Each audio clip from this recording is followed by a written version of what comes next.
Morning students. आज हम पढ़ेंगे कारक। कारक क्या होते हैं? संज्ञा या सर्वनाम के जिस रूप से उसका संबंध वाक्य के किसी दूसरे शब्द के साथ जाना जाए उसे हम कारक कहते हैं। कारक शब्द कर्ता मतलब काम करने वाला व्यक्ति और क्रिया अर्थात जो काम हो रहा है उन दोनों में संबंध बताता है। कहने का अर्थ है कर्ता और क्रिया का संबंध बताने वाले शब्दों को हम कारक कहते हैं। कारक में क्या है? संज्ञा और सर्वनाम के साथ चिन्ह लगाए जाते हैं, उन्हें हम विभक्तियां कहते हैं। यही चिन्ह हमें याद करने हैं जो एग्जाम के लिए बहुत ज़रूरी है। ये हैं हमारे कारक चिन्ह। कारक के 8 भेद हैं। कर्ता ने कर्म को करण से संप्रदान के लिए अपादान से संबंध का के कीरारेरी अधिकरण में पर संबोधन है अरे।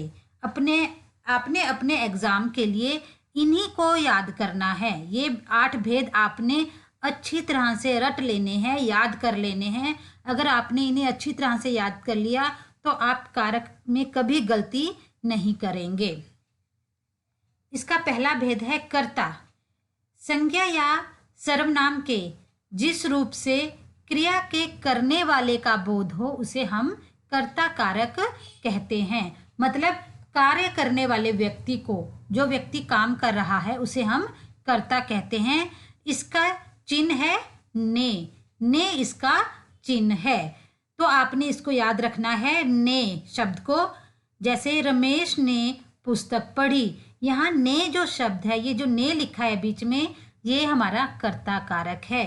एग्जाम में आपसे पूछा जाएगा रमेश ने पुस्तक पढ़ी, इस वाक्य में से कारक शब्द छांटिए और उसका भेद बताइए। तो आपने कारक शब्द कौन सा है?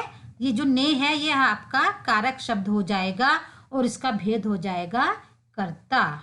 मोहन ने पत्र पढ़ा, ये ने हमारा कारक शब्द हो गया और कारक का भेद कौन सा हो गया? कर्ता। हमारा दूसरा भेद है कर्म कारक। संज्ञा या सर्वनाम के जिस रूप पर क्रिया का प्रभाव या फल पड़े अर्थात काम करने का असर जिस व्यक्ति या वस्तु पर हो रहा है उसे हम कर्म कारक कहते हैं। इसकी पहचान है को इसकी पहचान है। जैसे उसने सुनील को पढ़ाया को, मोहन ने चोर को पकड़ा, लड़की ने लड़के को देखा। यहाँ जो को शब्द है ये हमारा कारक है और उसका भेद हो जाएगा कर्म कारक। एग्जाम में तुम्हें आया उसने सुनील को पढ़ाया, वाक्य से कारक शब्द छांटिए और भेद बताइए। तो कारक कौन सा छांटोगे आप? ये को शब्द जो है ये हमारा कारक हो जाएगा और उसका भेद हो जाएगा कर्म कारक। हमारा तीसरा भेद है करण कारक। जिस साधन से या जिसके द्वारा क्रिया पूरी की जाती है उसे हम करण कारक कहते हैं। इसकी मुख्य पहचान है से द्वारा। मतलब जिस वस्तु से या जिस चीज से हम अपना कार्य पूरा करते हैं उसको हम करण कारक कहते हैं। जैसे रहीम गेंद से खेलता है, किस चीज से खेल रहा है? गेंद से। आदमी चोर को लाठी द्वारा मारता है, किससे मार रहा है? लाठी द्वारा। इसमें ये जो से है ये हमारा कारक का भेद कारक हो गया और उसका भेद हो जाएगा करण कारक। इसमें याद रखना से द्वारा, ये जो दोनों शब्द हैं ये करण कारक में ही आते हैं। अगला भेद है हमारा संप्रदान कारक। जिसके लिए क्रिया की जाती है उसे संप्रदान कारक कहते हैं। क्रिया की जाती है मतलब हम जिस व्यक्ति या वस्तु के लिए काम करते हैं, हम जो काम किसी व्यक्ति के लिए कर रहे हैं उसको हम संप्रदान कारक कहते हैं। जैसे सुनील रवि के लिए गेंद लाता है। सुनील किसके लिए गेंद ला रहा है? रवि के लिए। काम किसके लिए हो रहा है? रवि के लिए।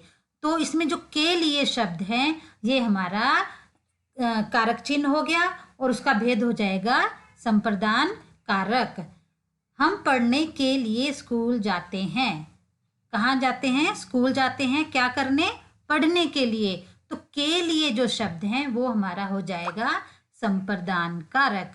माँ बच्चों के लिए भोजन बनाती है, इसमें के लिए जहां आ गया वो सोचो संप्रदान कारक है। हमारा अगला भेद है अपादान कारक। अपादान का अर्थ होता है अलग होना, बिछुड़ना। जिस संज्ञा सर्वनाम से किसी वस्तु का अलग होने का पता चलता है उसे हम अपादान कारक कहते हैं। कारण कारक की भांति अपादान कारक का भी चिन्ह से है। से हमारा करण कारक में भी से आया था और अपादान कारक में भी से आ रहा है, परंतु करण कारक में इसका अर्थ सहायता होता है, अपादान में अलग होना। इसकी पहचान, दोनों में डिफरेंस कैसे पता चलेगा हमें? जो करण कारक है उसमें से लगने से वस्तु साथ रहती है, वो दोनों वस्तुएं साथ रहती हैं। जबकि अगर से लगने से कोई वस्तु अलग हो रही है तो वहां हमारा अपादान कारक होगा। ध्यान से देखना, हिमालय से गंगा निकलती है। गंगा कहाँ से निकलती है? हिमालय से आ गया तो गंगा जब निकलती है वो हिमालय के साथ नहीं रहती, अलग होके दूर निकल जाती है। पानी वहां से बहकर कहीं और चला जाता है, अलग हो जाता है, तो यहाँ अपादान कारक है। वृक्ष से पत्ता गिरता है। पत्ता गिरने से क्या होगा? पेड़ से वो अलग हो जाएगा, साथ नहीं रहेगा, बिछड़ जाएगा। वृक्ष से पत्ता अलग हो जाएगा, यहाँ अलग होने की बात आ रही है, तो यहाँ अपादान कारक है। राहुल छत से गिरता है। गिरने से क्या हुआ? वो छत से अलग हो गया, छत से दूर हो गया, यहाँ पर अपादान कारक होगा। जब हमारा वाक्य में से लगने से वस्तु जो है या वस्तु कर्ता से अलग हो जाती है, अलग होने की बात जहां पर आ जाती है वहां पर हमारा अपादान कारक होता है। इसके उल्टा करण कारक में जो से लगने से वस्तु साथ रहती है। जैसे हम लिखते हैं बच्चे पेंसिल से चित्र बनाते हैं।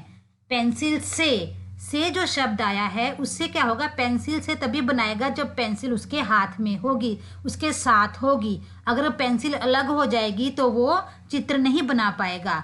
तो यहाँ पर जो पेंसिल है वो हाथ से जुड़ी हुई है, तभी चित्र बन रहा है, वहाँ करण कारक होगा। अब समझ गए बच्चे? जहाँ वस्तु साथ है वहाँ करण कारक, जहाँ से लगने से वस्तु अलग हो जा रही है वहाँ पे हमारा अपादान कारक होगा। संबंध कारक। संज्ञा या सर्वनाम के जिस रूप से एक वस्तु का संबंध दूसरी वस्तु से जाना जाता है उसे संबंध कारक कहते हैं। एक वस्तु का दूसरी वस्तु से संबंध पता चले, इसकी मुख्य पहचान क्या है? का, की, के। ये ध्यान रखना, ये इसकी पहचान है, का, की, के। जैसे राहुल की किताब मेज पर है, की शब्द आ गया पेपर में, मान लो आया राहुल की किताब मेज पर है, तो आपने की लिखना है और उसका भेद हो जाएगा संबंध कारक।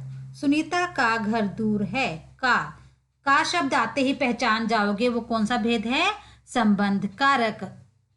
का, के, की, इन्हीं शब्दों की, इन्हीं से ही ये संबंध कारक बनता है। जहां ये तीनों शब्द आ गए आप पहचान जाना कि वो संबंध कारक ही है।